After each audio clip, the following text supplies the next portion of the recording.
ہماری تہذیبوں کے اندر حرام اور حلال کا ہے. مال آیا, آپ نے حج عمرہ بھی مکس کر لیا. آپ جاتے وقت دبئی سے ہو کر گئے, عرب ایمریٹ سے, اور آتے وقت آپ ترکی گئے اسلام کی شان و شوکت دیکھنے کے لیے. اللہ ترکی کے اندر کون سی اسلام کی شان و شوکت ہے؟ ارطغرل دیکھ کے آپ شان و شوکت ہیں. وہی حلیمہ جو ادھر نیک اور پروین بنی ہے, وہ انڈر ویئرز کے اشتہاروں کے اندر آ رہی ہے, آپ اس سے دین لے رہے ہیں. نامحرم عورت سے لذتیں اور مزے لیتے ہیں. آپ کو ٹی وی کے اندر جہاد, تیر, تلواریں, آپ کی ٹیررزم کی اور آپ کی حیوانی خصلتیں جو ہیں ان کو پرووکنگ کر رہی ہے. جہادی چیزیں پرووک نہیں کرتی. جن لوگوں کے جہادی ہوتے ہیں جذبے, ان کو مکہ سے گزار کر پھر مدینہ لا کر جہاد کروائے جاتے ہیں. آپ تو ابھی مکے کے کفار میں شمار ہوتے ہیں اور بے عمل کفار ہیں. کل ایک نوجوان نے میرے پچھلے سال کا ارطغرل پر تبصرہ سنا اور اس نے کہا کہ واقعاً آپ نے جو فرمایا صحیح, وہ جمعہ میرا گزر چکا ہے. اب آپ قرآن اور سنت کو چھوڑ کر ڈراموں کے ذریعے سے اسلام بیدار کریں گے. نبی علیہ السلام نے کوئی ناٹک تو نہیں کروایا. یہ تو نہیں کہا کہ رسول اللہ نے کہ کس طرح سے آدم آئے تھے زمین پر اور کس طرح سے ابراہیم نکالے گئے. صحابہ تم ان کو ایک تھیٹر لگا کر دکھاؤ, اور صحابیہ تم اس کے اندر سارا بنو اور یہ سارا بن کر دکھاؤ. قرآن نے تو وہ نقشہ کھینچ کر رکھا. جب وہ پڑھا تو ان کے تخیل کو وہ بلند پروازی دی کہ وہ خود بخود دور ابراہیم میں پہنچ گئے اور وہ تیار ہو گئے اپنے آپ کو مارنے کے لیے. آپ دیکھنے کے بعد پھر نماز فجر کے لیے تو آتے نہیں.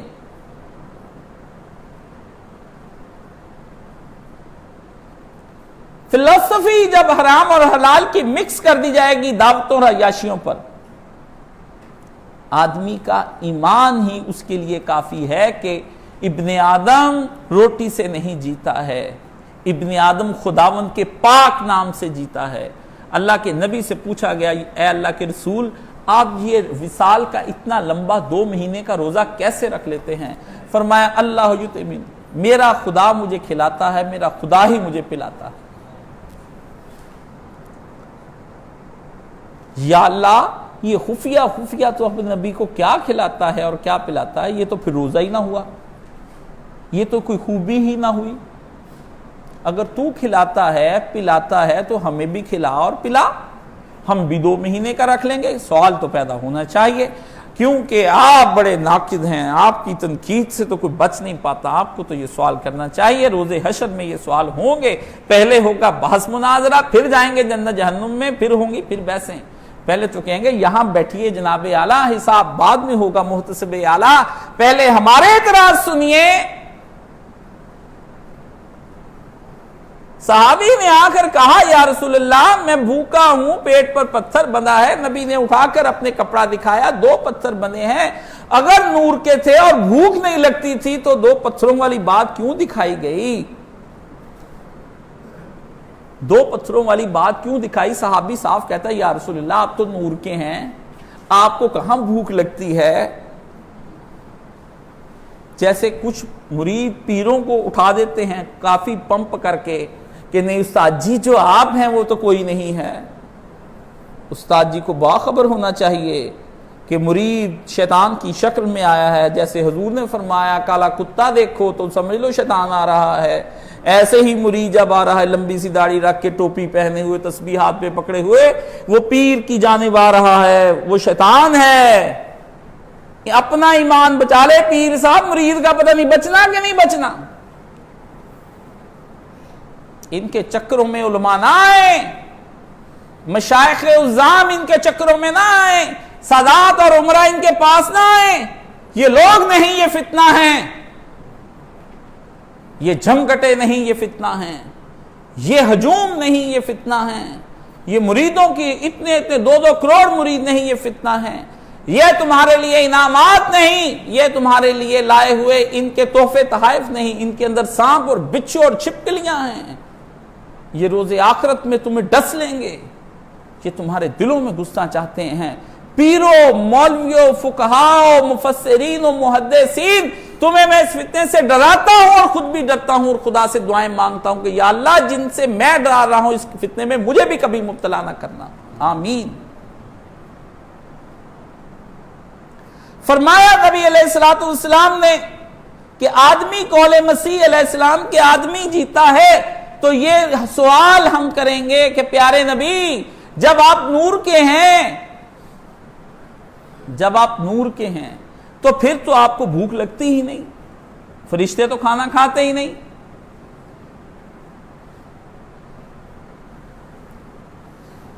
جب آپ کو اللہ کھلا رہا ہے تو ہمیں بھی کھلا دیتا، ہم بھی 2 مہینے کے روزے رکھ لیتے۔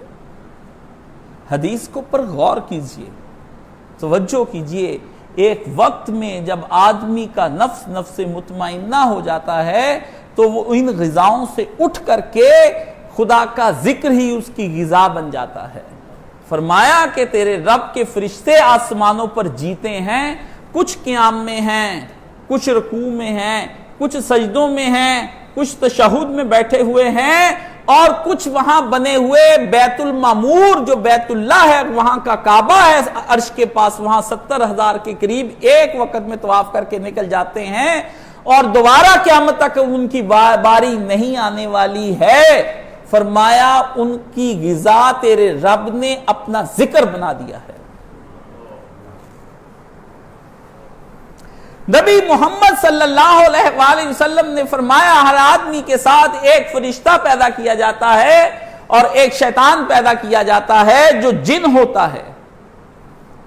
وہ فرشتہ اس کو نیکی کی باتیں سکھاتا ہے اور وہ شیطان اس کو برائی کی باتیں سکھاتا ہے۔ جس کا شیطان جو اپنے شیطان کی باتیں مانے اس کا شیطان طاقتور ہونا شروع ہو جاتا ہے، پھر اس کو برائی کی راہ پہ لگاتا ہے، نیکی اس پہ غالب نہیں آنے دیتا۔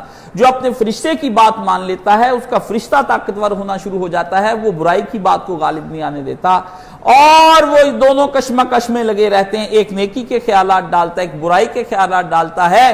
اور پوچھا یا رسول اللہ صلی اللہ علیہ وآلہ وسلم فدا کا امی وابی و روحی،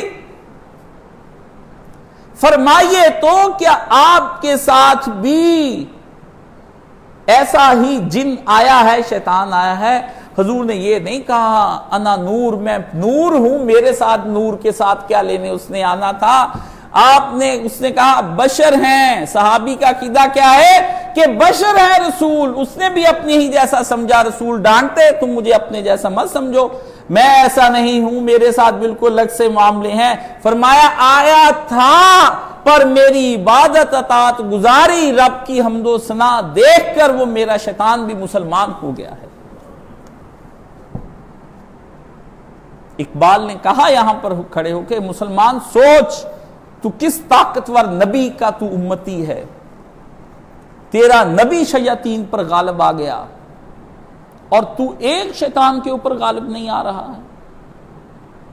اپنی قوتیں اگر لَقَدْ كَانَ لَكُمْ فِي رُسُولِ اللَّهِ أُسْوَةٌ حَسَنَةٌ پر اگر عمل کرنا چاہتا ہے تو اس شیطان کو زیر اپنے نیچے لے کر آ، اس کو نیچے لے کر آ، تو اور طرح کا امتی ہے، تو وہ نبی کا امتی نہیں ہے۔